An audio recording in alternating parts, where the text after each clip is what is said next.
"Behold, your Lord said to the angels, I am going to place a vicegerent on earth." The Arabic word is khalifa. It means a representative or an emissary of mine. "And they said," the angels said, "Will you place therein one who will spread corruption and shed blood, while we celebrate your praises and glorify your holiness?" And God said, He said, "Truly I know what you do not know." See, that's the verse that hooked me. That's the verse that caught my attention. That's the one that kept on making me read the story again and again and again. Because listen to the way it begins. "Behold, your Lord said to the angels, I am going to place a representative of mine on earth, a vicegerent of mine, an emissary, one who acts on my behalf." I thought, that's not the way it goes. You're not supposed to be placing man on earth in some positive role. You place man on earth as a punishment for his sin. Clearly, I knew the author didn't quite get the point. But still, it was an amazing line. But then I come to the next line, and it says, "And the angels say, will you place therein one who will spread corruption and shed blood, while we celebrate your praises and glorify you?" I looked at it again. I couldn't believe the question. I looked at that and I said, exactly. That would be my question. Why would you create this being, supposedly for some positive role, when he's capable of doing tremendous wrongdoing? When he could spread corruption and shed much blood? Why would you create this violent and pernicious creature when you could create angels? As the angels clearly say, Well, we, the angels, celebrate your praises and glorify you. They're asking one of the most fundamental questions in the entire history of religion. Why create you, man, this utterly fallible creature, this creature who could rebel against God's will, who could do such tremendous wrongdoing, who could wreak havoc like no other creature on earth, when you can make them angels? That whole question, everything that I ever thought, everything that I ever experienced, everything that I ever knew was in that question. It was as if the author took my life and wanted to pick out exactly the right question to humiliate me, to provoke me, to anger me. Why create man, this most destructive and violent creature, when you can make them angels? And then look at the answer. And he said, God said, "Truly I know what you do not know."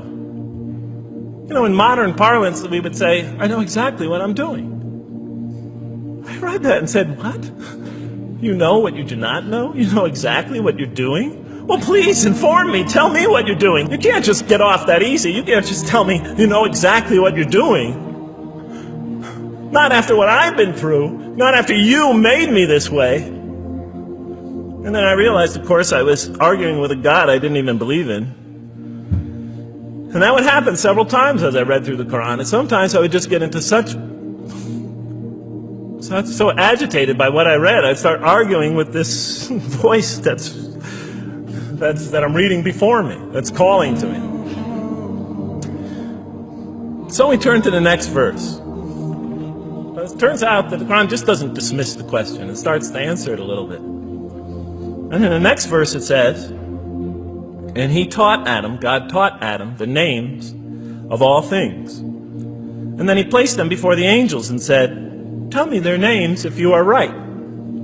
So this verse is clearly referring to the previous one.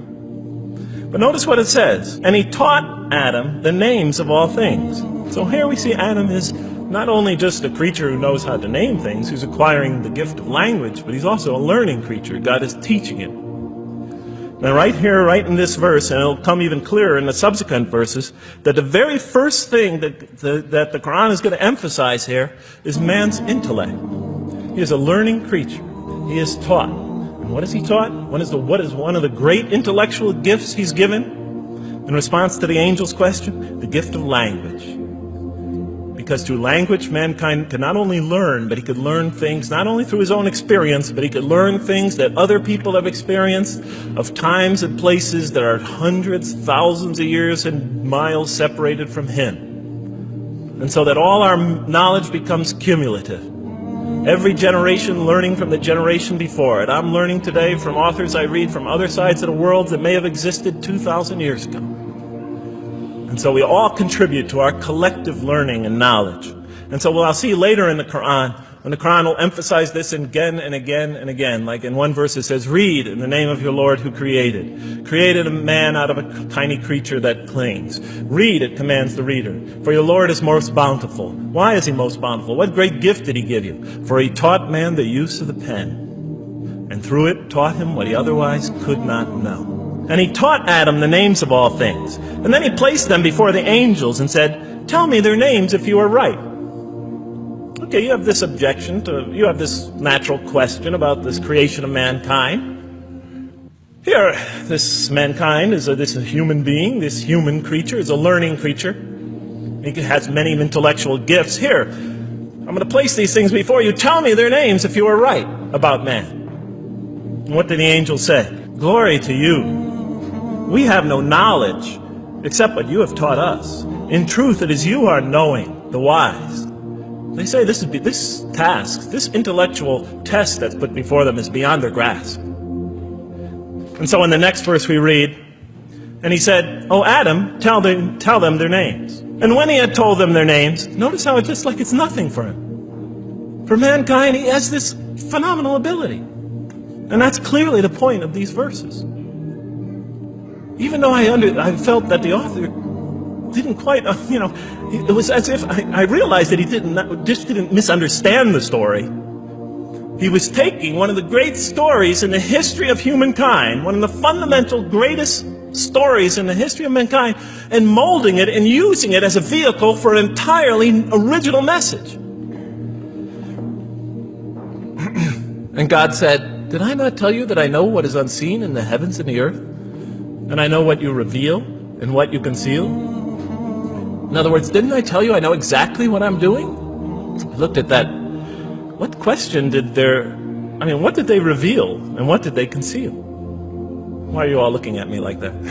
It's starting to scare me. You're all looking very serious. Am I losing you? Wow. Okay. So, they revealed the sinister and evil propensities of man. But what did their question conceal? And all you have to do is think about it for a minute. Human beings, yes, they could do evil. Yes, they could do wrong. Yes, they could create misery. But they could also do exactly the opposite. They could choose to do evil. They could choose to do tremendous good. They could choose to do tremendous violence. They could choose to show tremendous compassion. They could choose to live by falsehood. They could choose to live by the greatest truths. So we go on to the next verse. And behold, we said to the angels, bow down to Adam, and they bowed down. But not so Iblis. Iblis is like the father of Satan. He refused and was arrogant. He was of those who reject faith. An interesting statement. And notice why Iblis does not bow down. He refuses because he was arrogant. You know, we often hear what's the root of all evil? In the West, it's always money, greed, etc. Here the Quran says that, seems to be saying that the root of all evil is not always material wants. It's not always money, it's not always greed. At the heart of evil is arrogance. Putting yourself above all others. Of assigning to yourself special priority and neglecting the rights of others. O Adam, dwell you and your spouse in the garden, and eat freely thereof what you wish. But come not near this tree, for you will be among the wrongdoers. Then they make the mistake. But Satan caused them to slip and expelled them from the state in which they were. And we said, go all you down, some of you being enemies of others, will be adversaries of others. Some of you will be adversaries of each other, and on earth will be your dwelling place and provision for a time. Let's go back from where we started. First, mankind is being taught. We see he's an intellectual being. Then we show he's a moral being. Moral being means he's a being that's going to have to make choices. And then God gives him this choice. It's not a huge deal. It's not the gravest sin in the history of humanity by any means. It's minor by any standards. They make it, though. We see that God originally intended to put man on earth as his vicegerent. When does God finally put him on earth? What signals that he's ready to begin? He makes his first independent choice. It's not the worst deed in the history of humanity. It's minor on anybody's scale. But it shows that mankind is ready to act on his own.